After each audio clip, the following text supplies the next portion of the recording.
ungaspice ke lemselahle kusela ngekusasa belizoqhakaza bheka seliyafiphala namaphupha seshabalele nabazali sebesele bedumela ngani bebenethemba lokuthi wena uzofeza wabo amaphupha wena wenza izinto ngokuphika nabangani ngoba naku ufuna injabulo esikhashana bheka manje lolu tako osusifake kulona ngiyavuma impilo yedakamizwa imnandi kodwa ayinayo inqubekela phambili futhi ingena kakhulu ephaketheni iphinde ikhiphe emgqeni kufake ehlathini uphile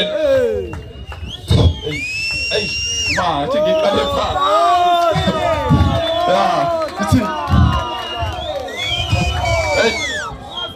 ngithusa lana bafisa sikhathi yagcina ukuperforma ngoba ngithusa thikehle super ithi ungaspice ke lemselahle kusela ngekusasa belizoqhakaza bheka seliyafiphala namaphupha seshabalele nabazali sebesele bedumela ngani bebenethemba lokuthi wena uzofeza wabo amaphupha wena wenza izinto ngokuphika nabangani ngokufuna injabulo esikhashana bheka manje lolu tako osusifake kulona impilo yedakamizwa imnandi kodwa ayinayo inqubekela phambili futhi ingena kakhulu ephaketheni iphinde ikhiphe emgqeni ifake ehlathini iphile ngokuhlomeka phenduka kwisitha somphakathi ngenxa lemgilingwane oyigilayo yonke imizamo yakhe ayibonakala iphelele emoyeni njengethukuthukuzwe nje yazi izinto eziningi esizenzayo sizenzela thina kodwa kubuhlungu ukuthi imphumela yazo ikhaphazela abaningi ukubona kokwenzayo uqikekela ungenza izinto ngokubhayiza nokuhlomeka kodwa vula ingqondo ngaphambi kokuthi wenze ngoba yonke into oyenzayo uzenzela wena kusasa izokuyize kwena impilo yakho kuphela lo destroyayo ngabe sengiyaqhubeka ngishiye leyo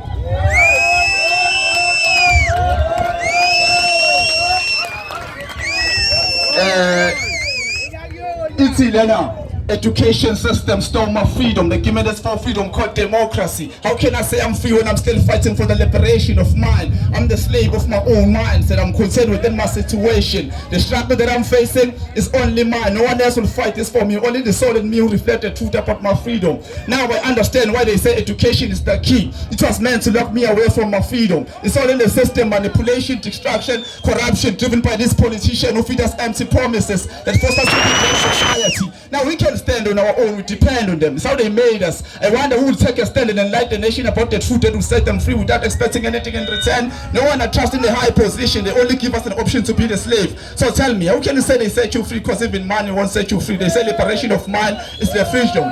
Is this a freedom or illusion?